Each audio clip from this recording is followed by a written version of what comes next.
All right, now this, Voices from Gaza. It's a new project sharing the silenced voices from inside the Gaza Strip and how Hamas has fooled the world into thinking Gazans want them in power. Listen. أنا في الوقت الحالي كإنسان عايش في سجن غزة عدوي الأول والمباشر حماس وليس الاحتلال. ما في بيت، ما في حياة، ما في ولا شيء. إحنا مكلفين نتعذب عشان هذه المنظمة الغبية. مين اللي معيشنا بفقر في غزة؟ مش اليهود، حماس. Joining us right now to discuss this is Joseph Braude, the creator of Voices from Gaza. Joe, you were working on this before October 7th attack. That's right. What prompted you to go there? A lot of Gazans, the majority of Gazans, don't want to be ruled by Hamas because it steals from the population, starts wars it can't win, leaves civilians to suffer the casualties, and their leaders live in wealth in Turkey and Qatar overseas. But nobody can speak out against Hamas because if they do, they get thrown in prison, their families are imprisoned and tortured.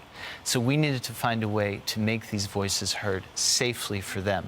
So we created the series Whispered in Gaza, and now we're teaming up with the Free Press to bring out these voices as the war unfolds to talk about how they feel about what's happening. But every poll we see says Hamas wins elections. Famously, Condoleezza Rice said to the Palestinian Authority, have an election.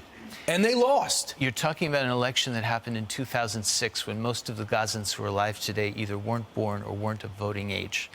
This generation, after a generation of miserable Hamas rule, wants something different. Polls indicate that 73% of them think Hamas institutions are corrupt.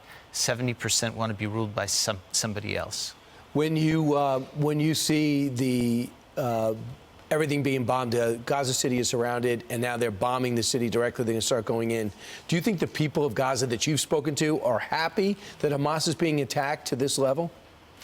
Since the war has now started, and they understand Hamas started it, they don't want an outcome to this war that would leave Hamas in place. One person we talked to said, if they do that, it's another 2 years before Hamas repeats the same scenario. That'll bring us 50 years backward, and we need 2 good years just to get back on our feet. So do you think the majority of the people you spoke to in Gaza would like to wipe Israel off or live alongside Israel? If Israel and its allies commit to a reconstruction project of the Strip, most Gazans will go along with it. If it's serious, if it's about reconstruction and giving them a chance for a better future. That doesn't mean they're supporters of Israel, but it's a matter of pragmatism. They want to live a better life. How many people did you talk to come to these conclusions? We have been interviewing dozens and dozens of Gazans continuously over the past 18 months. We continue to do it now. It's a growing network of people because as soon as they find out that they can safely communicate with the outside world, people are lining up to say their piece. When you see these protesters in the streets for the Palestinians all around the world and for Hamas, what do the people of Gaza think? We're going to be bringing out some statements by them about what they think of these protests. In some, they want Hamas out. They see the protests as pushing for a situation in which Israel and Hamas cut a deal that leaves Hamas in power.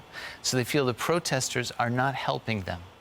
Has anyone in the government reached out to you on this project? I mean, this is for the public. The government can watch it, the public can watch it. It's a public information thing. Well, if people want to find out who's out there to lead the Palestinian cause, if they do, in fact, want peace, you actually might have the best result and could be the greatest help.